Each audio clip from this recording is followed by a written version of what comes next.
हमारा रामजी अंबेडकर।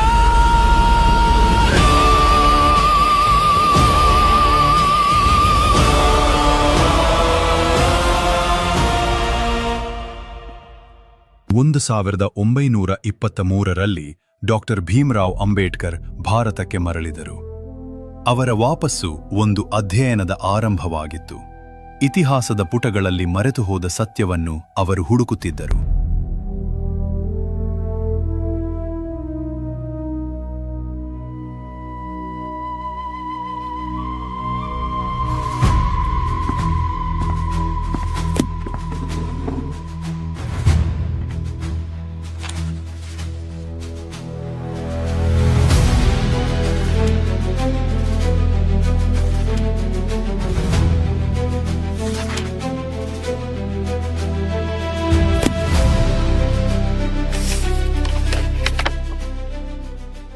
ಪ್ರಿಯ ಮಹೋದಯರೇ, ನನ್ನ ಸೈನಿಕ ಜೀವನದಲ್ಲಿ ಅನೇಕ ಯುದ್ಧಗಳನ್ನು ನೋಡಿದ್ದೇನೆ.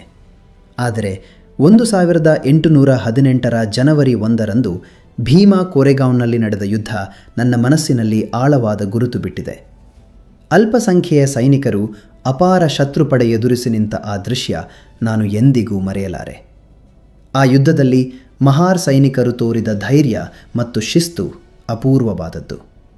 ಗುಂದುಗಳ ಮಲೆಯ ನಡುವೆ ಗಾಯಗೊಂಡರೂ ಕೂಡ ಅವರು ತಮ್ಮ ಸ್ಥಾನ ತೊರೆಯಲಿಲ್ಲ.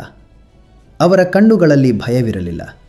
ಕರ್ತವ್ಯ ಪ್ರಜ್ಞೆ ಮತ್ತು ತಮ್ಮ ಸಹಯೋಧರ ಮೇಲಿನ ನಿಷ್ಠೆಯೇ ಸ್ಪಷ್ಟವಾಗಿ ಕಾಣಿಸುತ್ತಿತ್ತು. ಭೀಮಾ ಕೋರೆಗಾಂವ್ ಯುದ್ಧವು ಕೇವಲ ಒಂದು ಸೇನಾ ವಿಜಯವಲ್ಲ, ಅದು ಮಹಾರ್ ಯೋಧರ ಗೌರವ, ಧೈರ್ಯ ಮತ್ತು ಅಸ್ತಿತ್ವದ ಸಾಕ್ಷ್ಯವಾಗಿದೆ. ಇಂತಹ ಯೋಧರಿಗೆ ನಾನು ಗೌರವದಿಂದ ತಲೆಬಾಗುತ್ತೇನೆ. ಗೌರವಪೂರ್ವಕವಾಗಿ ಕ್ಯಾಪ್ಟನ್ ಫ್ರಾನ್ಸಿಸ್ ಎಫ್ ಸ್ಟ್ಯಾಂಟನ್.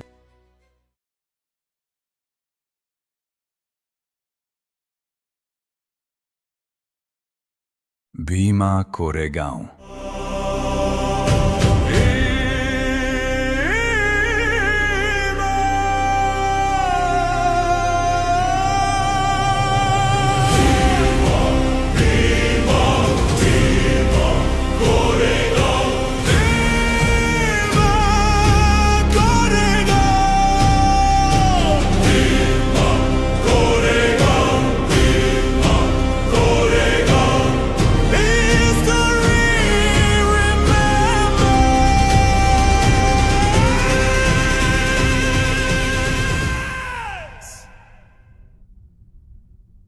ಅದು ಪೇಶ್ವಾ ಆಡಳಿತದ ಕಾಲ. ಅದು ಕೇವಲ ಅಧಿಕಾರದ ಕಾಲವಲ್ಲ, ಅವಮಾನಗಳ ಕಾಲ. ಮಹಾರ್ ಜನರು ಮನುಷ್ಯರಂತೆ ಬದುಕಲು ಅವಕಾಶವೇ ಇರಲಿಲ್ಲ. ಅವರ ನೆರಳನ್ನೇ ಅಪವಿತ್ರವೆಂದು ಕಾಣಲಾಗುತ್ತಿತ್ತು. ಗ್ರಾಮದೊಳಗೆ ನಡೆಯುವಾಗ ಬೆನ್ನಿಗೆ ಪೊರ್ಕೆ ಕಟ್ಟಬೇಕಾಗಿತ್ತು, ತಮ್ಮ ಹೆಜ್ಜೆ ಗುರುತು ಮಣ್ಣಿನಲ್ಲಿ ಉಳಿಯಬಾರದು ಎಂದು. ಕುತ್ತಿಗೆಯಲ್ಲಿ ಮಡಕೆ ಹಾಕಿಕೊಳ್ಳಬೇಕಾಗಿತ್ತು, ತಮ್ಮ ಉಗುಳು ನೆಲಕ್ಕೆ ಬೀಳಬಾರದು, ನೆಲ ಅಪವಿತ್ರ ಆಗಬಾರದು ಎಂದು. ಗ್ರಾಮದ ಬಾವಿಯಿಂದ ನೀರು ತೆಗೆದುಕೊಳ್ಳುವ ಹಕ್ಕಿರಲಿಲ್ಲ. ದಾಹ ಇದ್ದರೂ ನೀರು ದೊರಕಲಿಲ್ಲ. ಸಮಾಜದ ನಿಯಮಗಳು ನೀರಿಗಿಂತ ಕಠಿಣವಾಗಿದ್ದವು. ನನ್ನ ಎಮ್ಮೆ ಇನ್ನು ಸ್ವಲ್ಪ ಹೊತ್ತಿನಲ್ಲಿ ಸಾಯ್ತದೆ. ಹೋಗಿ ಮಹಾರ್ಗಳನ್ನು ಕರೀರಿ, ಸಾಯ್ತಿದ್ದಂತೆ ತೆಗೆದುಕೊಂಡು ಹೋಗಲಿ.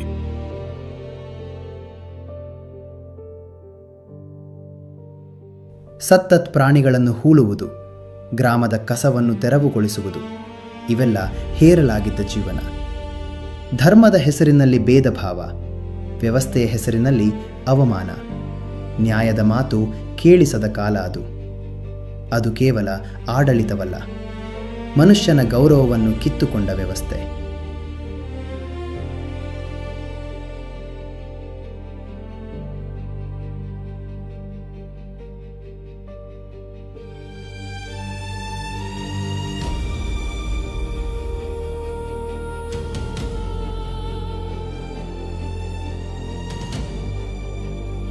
ಆ ನೆಲದಲ್ಲಿ ಮಹಾರ್ ಜನರ ಹೃದಯಗಳಲ್ಲಿ ಉಳಿದಿದ್ದು ಭಯ ಮಾತ್ರ.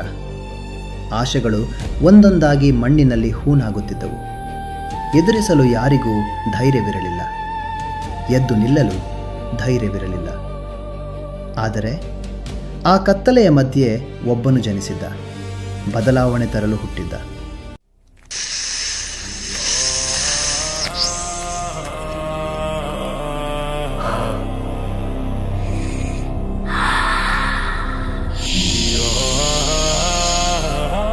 ಆ ದಿನ ಅವನಿಗೆ ಮೊದಲ ಬಾರಿಗೆ ಗೊತ್ತಾಯಿತು ಧೈರ್ಯ ಅಂದರೆ ಏನು ಎಂದು.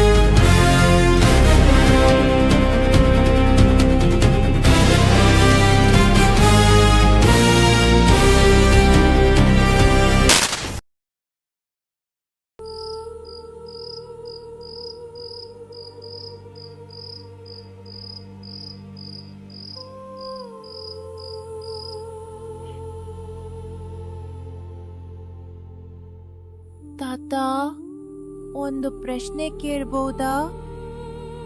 ಕೇಳು ಮಗ, ನಿನ್ ಮನಸ್ಸಿನಲ್ಲಿ ಏನಿದೆ? ನಮ್ಮನ್ನೇಕೆ ಜನ ಹೀಗೆ ನೋಡ್ತಾರೆ ತಾತ? ನಾವೇನಾದ್ರೂ ತಪ್ಪು ಮಾಡಿದ್ದೇವೆ?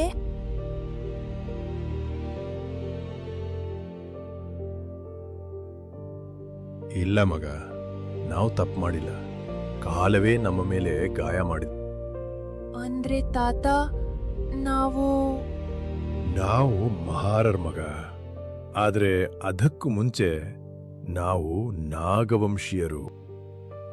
ನಾಗವಂಶೀಯರು ಅಂದರೆ? ಈ ನೆಲದ ಮೊದಲ ಮಕ್ಕಳು. ಕಾಡು, ನೀರು, ಬೆಟ್ಟ ಇವೆಲ್ಲದರ ಜೊತೆಯೇ ಬದುಕಿದ್ದವರು.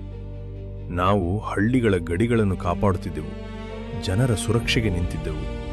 ನಾನು ನನ್ನ ಜಾತಿ ಬಗ್ಗೆ ಹೆಮ್ಮೆ ಪಡಬಹುದಾ ತಾತ? ಹೆಮ್ಮೆಯಿಂದ ಬದುಕು ಮಗ. ನಮ್ಮ ರಕ್ತಕ್ಕೆ ಹಳೆಯ ಶಕ್ತಿ ಇದೆ. ಜನರು ಮರೆತಿರಬಹುದು, ಆದ್ರೆ ನಾವು ಮರೆಯಬಾರದು. ಆದ್ರೆ ಒಬ್ಬ ರಾಜ ಇದ್ದ. ಅವನ ಕಣ್ಣಿಗೆ ಎಲ್ಲರೂ ಒಂದೇ. ಜಾತಿ ಇಲ್ಲ, ವರ್ಣವಿಲ್ಲ, ಮಾನವತ್ವ ಮಾತ್ರ ಇತ್ತು. ಆ ರಾಜ ಯಾರು ತಾತೋ?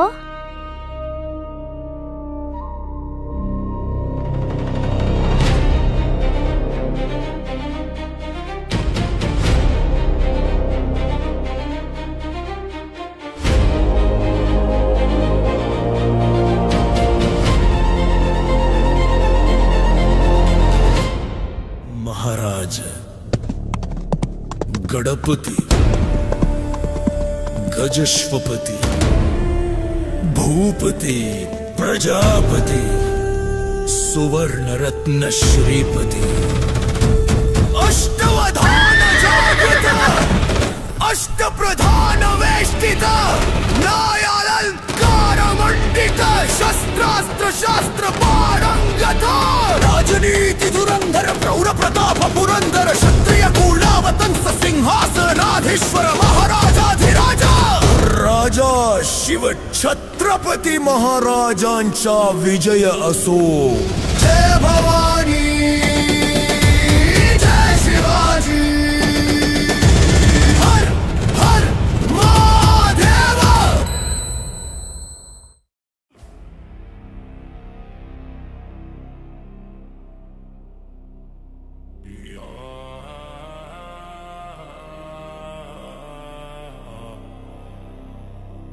ಇದು ಪ್ರತಿ ಜೀವಿಯ ಹಕ್ಕಿನ, ಪ್ರತಿ ಮನಸ್ಸಿನ ಗೌರವದ, ಪ್ರತಿ ಶ್ರಮಿಯ ನ್ಯಾಯದ ರಾಜ್ಯ. ನಮ್ಮಲ್ಲಿ ಒಂದು ಮಾತ್ರ ಕಾನೂನು: ಸಮಾನತೆ, ನ್ಯಾಯ ಮತ್ತು ಧರ್ಮ. ನಮ್ಮಲ್ಲಿ ಒಂದು ಮಾತ್ರ ಗುರಿ: ಸ್ವರಾಜ್ಯ.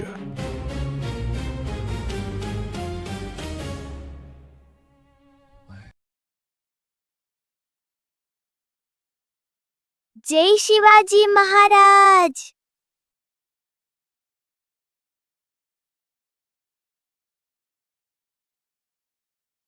ಮರಾಠ ಸಾಮ್ರಾಜ್ಯ ಬಲವಾಗಿತ್ತು. ಆದ್ರೆ ಅವರೊಳಗಿನ ಭಿನ್ನಾಭಿಪ್ರಾಯಗಳನ್ನು ಗಮನಿಸಿದ ಆಂಗ್ಲರು ಒಂದು ಯೋಜನೆ ರೂಪಿಸುತ್ತಿದ್ದರು. ಮರಾಠರ ಶಕ್ತಿಯನ್ನು ಒಡೆಯಲು, ಅವರ ಸಾಮ್ರಾಜ್ಯವನ್ನು ಕುಸಿತಕ್ಕೆ ತಳ್ಳಲು ಸಂಚು ಹಾಕುತ್ತಿದ್ದರು. ನಿನ್ನ ಯೋಜನೆ ಏನು, ಫ್ರಾನ್ಸಿಸ್ ಎಫ್ ಸ್ಟ್ಯಾಂಟನ್? ಮಹಾರರನ್ನ ನಮ್ಮ ಕಡೆ ಸೇರಿಸೋಣ ಸರ್. ಸ್ಟೌಂಟನ್, ನಾವು ಮಹಾರರನ್ನ ಯುದ್ಧಕ್ಕೆ ಕರೆದುಕೊಂಡು ಬಂದರೆ ಅವರು ನಮ್ಮವರಾಗುತ್ತಾರೆ ಎಂಬ ಭ್ರಮೆ ಇರಬಾರದು. ನನಗೂ ಗೊತ್ತು ಸರ್, ನಾವು ಅವರಿಗೆ ನ್ಯಾಯ ಕೊಡುತ್ತಿಲ್ಲ, ಅವರ ಕೋಪವನ್ನು ಬಳಸಿಕೊಳ್ಳುತ್ತಿದ್ದೇವೆ ಅಷ್ಟೇ. ಪೇಶ್ವೆಯರು ಅವರನ್ನು ತುಳಿದಿದ್ದಾರೆ, ನಾವು ಅದನ್ನೇ ಆಯುಧ ಮಾಡುತ್ತಿದ್ದೇವೆ. ಪೇಶ್ವೆಯರ ಕ್ರೌರ್ಯವೇ ನಮ್ಮ ಅವಕಾಶ. ಮಹಾರರು ಕೋಪದಿಂದ ಹೋರಾಡುತ್ತಾರೆ, ನಾವು ಲಾಭ ಪಡೆಯುತ್ತೇವೆ. ಭಾರತೀಯರನ್ನು ಒಂದಾಗಿರಲು ಬಿಡಬಾರದು. ಒಬ್ಬರ ವಿರುದ್ಧ ಇನ್ನೊಬ್ಬರನ್ನು ನಿಲ್ಲಿಸಿದರೆ ನಮಗೆ ಯುದ್ಧವೇ ಕಡಿಮೆಯಾಗುತ್ತದೆ. ಪೇಶ್ವೆಯರು ಅವರಿಗೆ ಪೊರಕೆ ಕಟ್ಟಿಸಿ ನಡೆಸಿದರೆ ನಾವು ಶಸ್ತ್ರ ಕೊಟ್ಟು ಮುನ್ನಡೆಸೋಣ ಸರ್. ವಿಧಾನ ಬೇರೆಯಾದರೂ ಉದ್ದೇಶ ಮಾತ್ರ ಒಂದೇ. ಅವರು ಗೌರವಕ್ಕಾಗಿ ಯುದ್ಧ ಮಾಡ್ತಾರೆ, ನಾವು ಅಧಿಕಾರಕ್ಕಾಗಿ. ಅವರ ರಕ್ತ ನೆಲಕ್ಕೆ ಬೀಳುತ್ತದೆ ಸರ್, ನಮ್ಮ ಧ್ವಜ ಮಾತ್ರ ಮೇಲೇಳುತ್ತದೆ. ಯುದ್ಧ ಮುಗಿದ್ಮೇಲೆ? ಅದು ನಮ್ಮ ಯುದ್ಧವಲ್ಲ ಸರ್. ಯುದ್ಧ ಮುಗಿದ ಮೇಲೆ ಇತಿಹಾಸದಲ್ಲಿ ಪೇಶ್ವೆಯರು ಮತ್ತು ಮಹಾರರು ಮಾತ್ರ ಉಳಿಯುತ್ತಾರೆ. ಇದನ್ನೇ ಆಡಳಿತ ಎನ್ನುತ್ತಾರೆ ಸ್ಟೌಂಟನ್. ವಿಭಜಿಸು, ಬಳಸು. ಸರಿ, ನಮ್ಮ ಯುದ್ಧವನ್ನ ಅವರಿಂದಲೇ ಹೋರಾಡಿಸೋಣ. ಮಹಾರ್ ಜನರನ್ನು ಸೇನೆಗೆ ಸೇರಿಸಲು ಆಂಗ್ಲರು ಕರೆ ನೀಡಿದರು. ಆದರೆ ಆ ನಿರ್ಧಾರ ಮಹಾರರಿಗೆ ಒಪ್ಪಿಗೆ ಆಗಿರಲಿಲ್ಲ. ಆ ಯೋಜನೆಗೆ ವಿರೋಧವಾಗಿ ಒಬ್ಬನು ಧ್ವನಿ ಎತ್ತಿದನು.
ನಮಸ್ಕಾರ.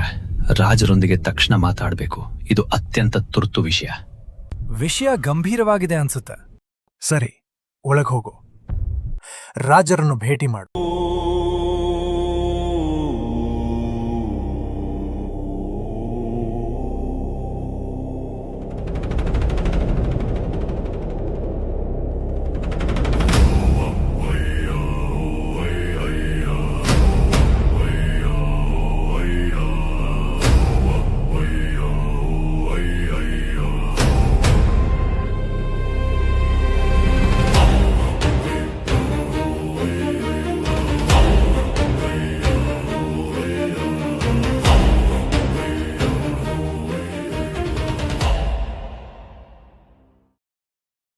ಯಾರು ನೀನು?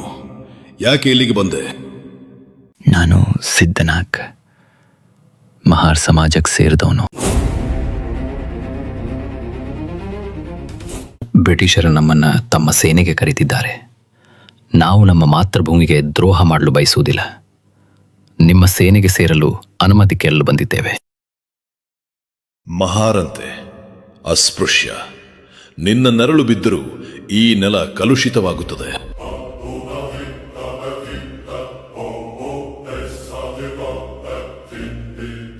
ಬ್ರಿಟಿಷರು ಕರೀತಾರೆ ಅಂದರೆ ಹೋಗು. ನಮ್ಮ ಧರ್ಮ, ನಮ್ಮ ರಾಜ್ಯ, ನಿನ್ನ ರಕ್ತದಿಂದ ಶುದ್ಧವಾಗುವುದಿಲ್ಲ. ಈ ಅರಮನೆಗೆ ಬಂದಿರುವುದೇ ಪಾಪ. ನೀನು ನಿಂತ ಜಾಗವನ್ನೇ ತೊಳಿಬೇಕು. ನೀನು ನಡೆದ ದಾರಿಯನ್ನೇ ಶುದ್ಧಗೊಳಿಸಬೇಕು.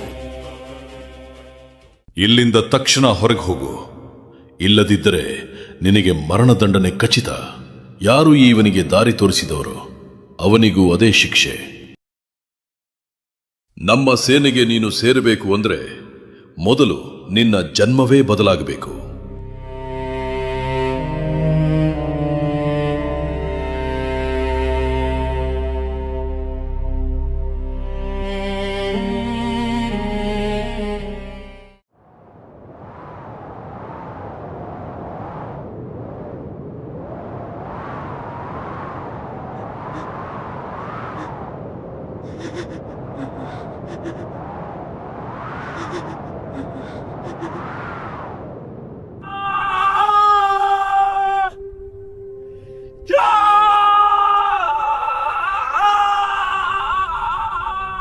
ಮಗ, ನಮ್ಮ ರಕ್ತಕ್ಕೆ ಹಳೆಯ ಶಕ್ತಿ ಇದೆ.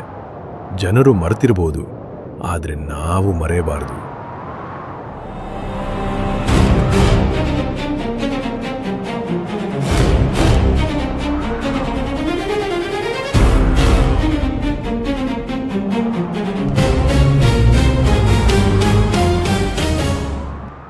ನಮ್ಮ ಸೇನೆಗೆ ನೀನು ಸೇರಬೇಕು ಅಂದ್ರೆ ಮೊದಲು ನಿನ್ನ ಜನ್ಮವೇ ಬದಲಾಗಬೇಕು.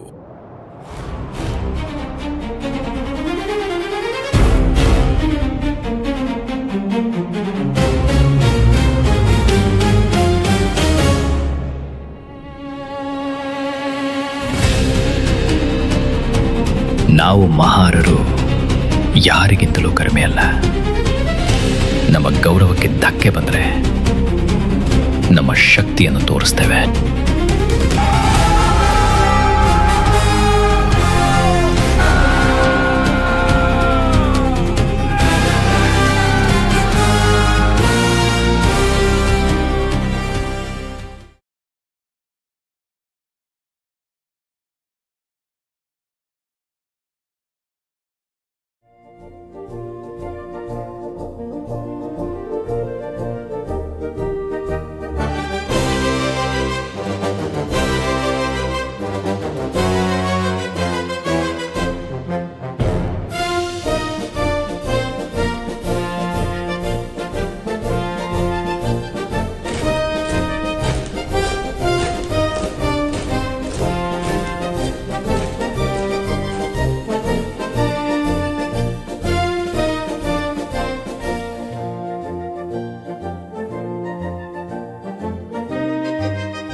ನೀನು ಇಲ್ಲಿಗೆ ಯಾಕೆ ಬಂದೆ?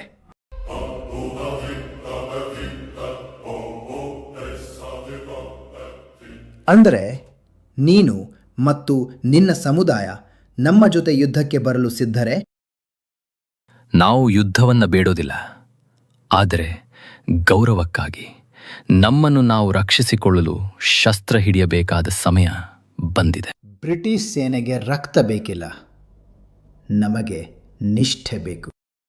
ನಿಷ್ಠೆ ನಮ್ಗೆ ಹೊಸ್ತಲ್ಲ ಸಾಹೇಬ್ರೆ, ಆದರೆ ಮಾನವೀಯತೆ ಸಿಕ್ಕಲ್ಲಿ ಮಾತ್ರ ನಾವು ಪ್ರಾಣವನ್ನು ಅರ್ಪಿಸ್ತೇವೆ. ಸರಿ, ನೀನು ಮತ್ತು ನಿನ್ನ ಜನರು ಬ್ರಿಟಿಷ್ ಪಡೆಗೆ ಸೇರಬಹುದು. ಇದು ಸೇವೆ ಅಲ್ಲ ಸಾಹೇಬ್ರೆ, ಇದು ನಮ್ಮ ಅಸ್ತಿತ್ವದ ಹೋರಾಟ.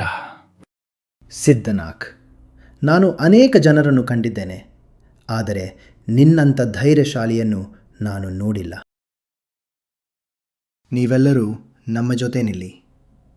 ಸಿದ್ಧನಾಗ್, ನಾವು ನಿಮ್ಮೊಂದಿಗಿದ್ದೇವೆ.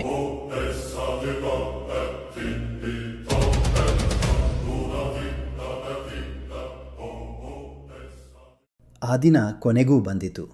ಡಿಸೆಂಬರ್ 31ರ ರಾತ್ರಿ. ಆ ರಾತ್ರಿ ನಾವು ನಿಂತಿಲ್ಲ. 27 ಕಿಲೋಮೀಟರ್ ದೂರವನ್ನು ಕತ್ತಲೆಯಲ್ಲೇ ನಡೆದೆವು. ಮುಂದಿನ ದಿನ ಬೆಳಗ್ಗೆ ನಾವು ಯುದ್ಧ ಭೂಮಿಗೆ ತಲುಪಿದ್ದೆವು. ನಮ್ಮ ಎದುರು 28,000 ಪೇಶ್ವಾ ಸೇನೆ ನಿಂತಿತ್ತು.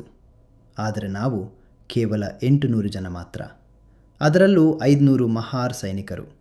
ಸಂಖ್ಯೆ ಕಡಿಮೆ ಇದ್ದರೂ ನಮ್ಮ ಧೈರ್ಯ ಮಾತ್ರ 1000 ಪಟ್ಟು ದೊಡ್ಡದು.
ಈ ಕೋಟೆಯ ಬಾಗಿಲುಗಳು ತೆರೆಯಲು ಸಿದ್ಧವಾಗಿವೆ.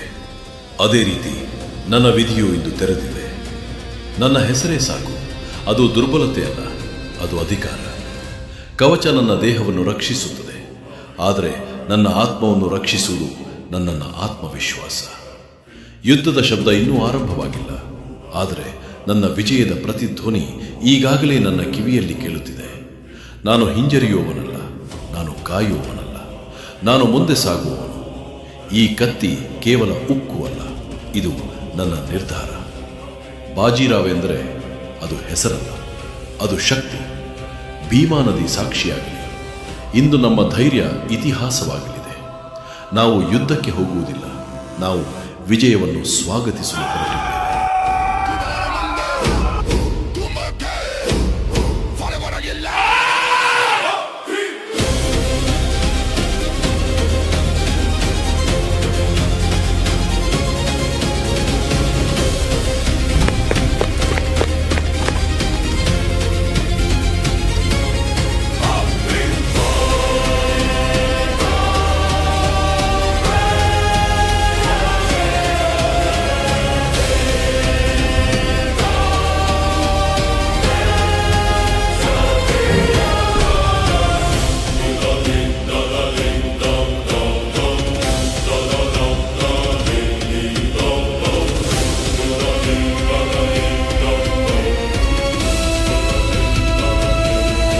ಮಹರ್ವೀರರೇ, ಇಂದು ನಾವು ಹೋರಾಡೋದು ನಮಗಾಗಿ ಅಲ್ಲ, ನಮ್ಮ ಗೌರವಕ್ಕಾಗಿ. ನಮ್ಮ ರಕ್ತ ಸುರಿದ್ರೆ ಅದು ನೆಲದಲ್ಲಿ ಅಲ್ಲ, ಇತಿಹಾಸದಲ್ಲಿ ಬೀಳ್ತದೆ. ಬನ್ನಿ, ಇವತ್ತು ಈ ಭೀಮಾ ತೀರದ ನೆಲದಲ್ಲಿ ನಮ್ಮ ಹೆಸರನ್ನು ಅಚ್ಚು ಹಾಕೋಣ.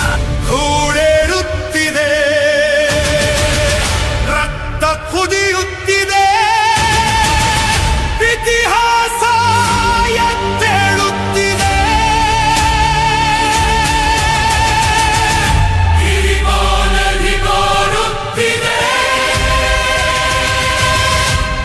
ಮಹಾನರ ಗರ್ಜನೆ ಕೇಳುತ್ತಿದೆ.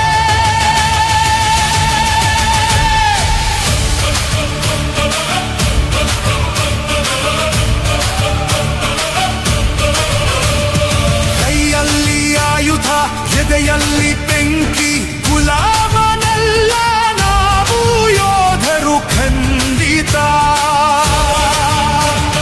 100 ವರ್ಷಗಳ ಅಪಮಾನ ಸುತ್ತು ಇಂದು ಉತ್ತರ ಕೊಡಲು ನಿಂತಿದ್ದೇವೆ ಸಂಪೂರ್ಣ.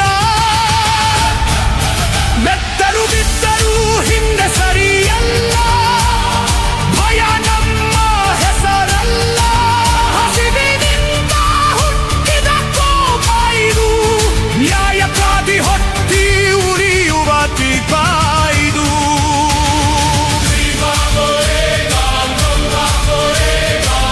ಮಹಾರರ ರಕ್ತದಿಂದ ಬರೆದ ಯುದ್ಧ,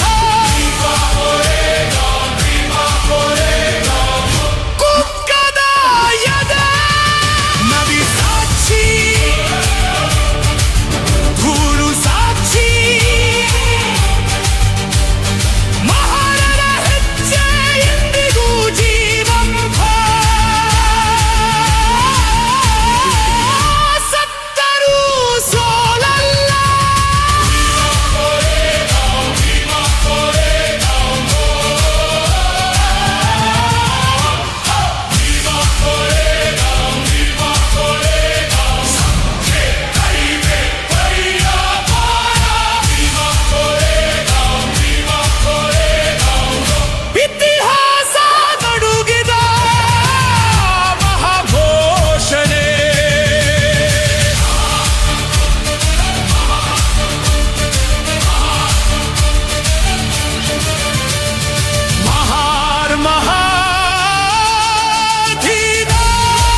ಯುದ್ಧ ನಮ್ಮ ಕಡೆ ತಿರುಗುತ್ತಿತ್ತು.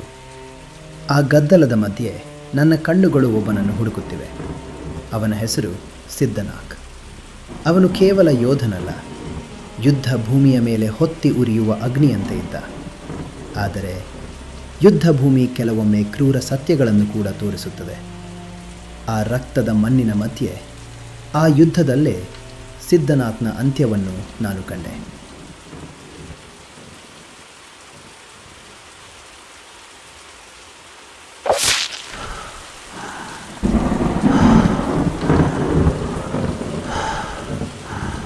ನೆರಳು ಮೊದಲು ನಿಂತಿತು, ಗಾಳಿ ನಿಧಾನವಾಯಿತು,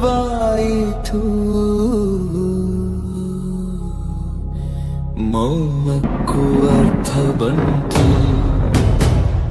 ಸಿದ್ಧ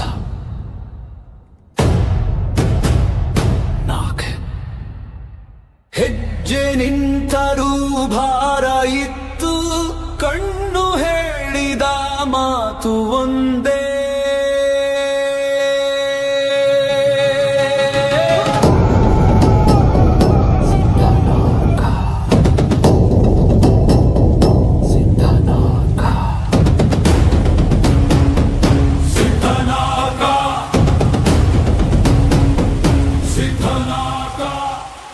ಒಂದು ಚಿಕ್ಕ ಸೇನೆ ಒಂದು ದೈತ್ಯ ಸೇನೆಯ ವಿರುದ್ಧ ಧೈರ್ಯದಿಂದ ಹೋರಾಡಿತು. ಆ ದಿನ ಭೀಮಾ ನದಿಯ ತೀರದಲ್ಲಿ ನಾವು ಆ ದೈತ್ಯ ಸೇನೆಯನ್ನು ಸೋಲಿಸಿದೆವು. ಜೈ ಭೀಮಾ, ಜೈ ಭೀಮಾ, ಜೈ ಭೀಮಾ, ಜೈ ಭೀಮಾ, ಜೈ ಭೀಮಾ, ಜೈ ಭೀಮಾ, ಜೈ ಭೀಮಾ, ಜೈ ಭೀಮಾ, ಜೈ ಭೀಮಾ, ಜೈ ಭೀಮಾ, ಜೈ ಭೀಮಾ, ಜೈ ಭೀಮಾ, ಜೈ ಭೀಮಾ, ಜೈ ಭೀಮಾ,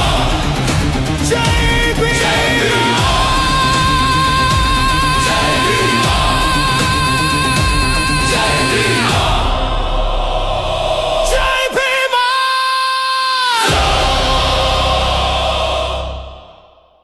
ಆ ಯುದ್ಧದ ನಂತರ ಭೀಮಾ ನದಿಯ ತೀರದಲ್ಲಿ ನಮ್ಮ ವಿಜಯದ ಸ್ಮರಣೆಗೆ ಆಕಾಶ ಮುಟ್ಟುವಂತೆ 62 ಅಡಿ ಎತ್ತರದ ವಿಜಯ ಸ್ತಂಭ ಎದ್ದಿತು.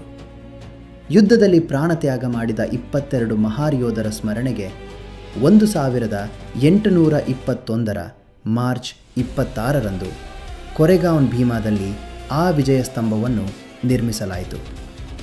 ಆ ದಿನದ ಸೋಲು ಒಂದು ಸಾಮ್ರಾಜ್ಯದ ಭವಿಷ್ಯವನ್ನೇ ಬದಲಿಸಿತು. ಪೇಶ್ವಾ 2ನೇ ಬಾಜಿರಾವ್ ಸೋತನು. ಆ ಸೋಲಿನ ಪ್ರತಿಧ್ವನಿ ಸಂಪೂರ್ಣ ಭಾರತದಲ್ಲಿ ಕೇಳಿಸಿತು. ಅದರೊಂದಿಗೆ ಮರಾಠ ಸಾಮ್ರಾಜ್ಯದ ಅಂತ್ಯದ ಅಧ್ಯಾಯ ಆರಂಭವಾಯಿತು.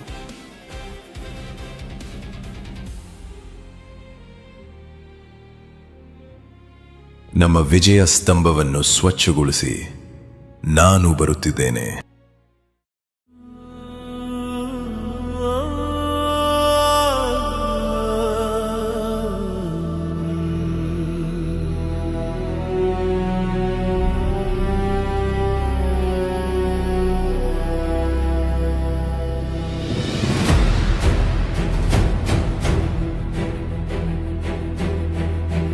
ನಿಶ್ಶಬ್ದದ ನಡುವೆ ಬೆಳಕಾಗಿ ಉದಯ, ಅವನು ನಡೆದ ದಾರಿ ಕ್ರಾಂತಿಯ ದೀಪ.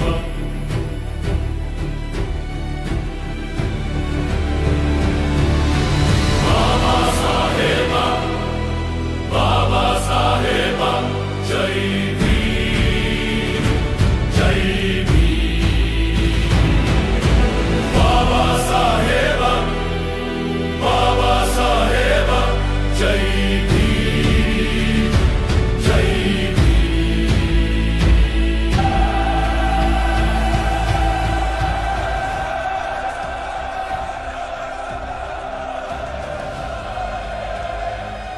ಈ ವಿಜಯ ಸ್ತಂಭ ಕೇವಲ ಕಲ್ಲಿನ ಸ್ಮಾರಕವಲ್ಲ, ಇದು ಮಾನವ ಗೌರವದ ಘೋಷಣೆ. ಇಲ್ಲಿ ಬರೆಯಲ್ಪಟ್ಟಿರುವ ಇತಿಹಾಸ ನಮಗೆ ಹೇಳುವುದು ಜನ್ಮವಲ್ಲ, ಧೈರ್ಯವೇ ಮಾನವನ ಮೌಲ್ಯ. ಈ ಸ್ತಂಭ ನಮಗೆ ನೆನಪಿಸುವುದು ನಾವು ತಲೆ ತಗ್ಗಿಸಲು ಹುಟ್ಟಿಲ್ಲ, ಎದ್ದು ನಿಲ್ಲಲು ಹುಟ್ಟಿದ್ದೇವೆ. ಶತಮಾನಗಳಿಂದ ಅವಮಾನವನ್ನು ಎದುರಿಸಿದ ನಾವುಗಳು ಇಲ್ಲಿ ನಮ್ಮ ಆತ್ಮಗೌರವವನ್ನು ಎತ್ತಿ ಹಿಡಿದೆವು. ಈ ನೆಲ ಹೇಳುತ್ತಿದೆ, ನೀವು ನಿಮ್ಮ ಇತಿಹಾಸವನ್ನು ತಿಳಿದರೆ ಯಾರೂ ನಿಮ್ಮ ಭವಿಷ್ಯವನ್ನು ಕಸಿದುಕೊಳ್ಳಲಾರರು. ನಿಮ್ಮ ಶಕ್ತಿ ನಿಮ್ಮ ಜನ್ಮದಲ್ಲಿಲ್ಲ, ನಿಮ್ಮ ಜ್ಞಾನದಲ್ಲಿ, ನಿಮ್ಮ ಏಕತೆಯಲ್ಲಿ ಇದೆ. ಈ ವಿಜಯಸ್ತಂಭ ನಮಗೆ ಧೈರ್ಯವನ್ನು ನೆನಪಿಸುತ್ತದೆ, ಆದರೆ ಶಿಕ್ಷಣ ನಮಗೆ ದಿಕ್ಕನ್ನು ತೋರಿಸುತ್ತದೆ.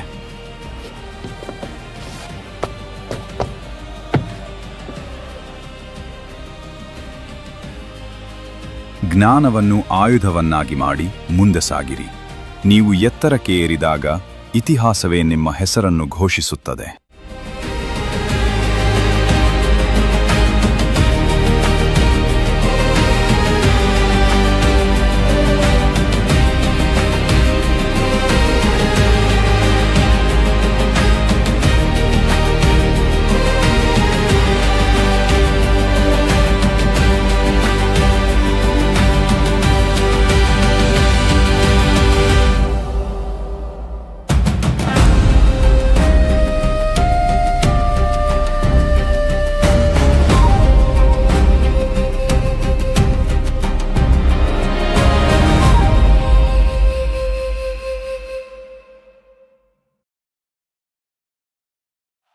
ಒಂದು ಹೆಸರು, ಒಂದು ಶಕ್ತಿ, ಒಂದು ಘೋಷಣೆ.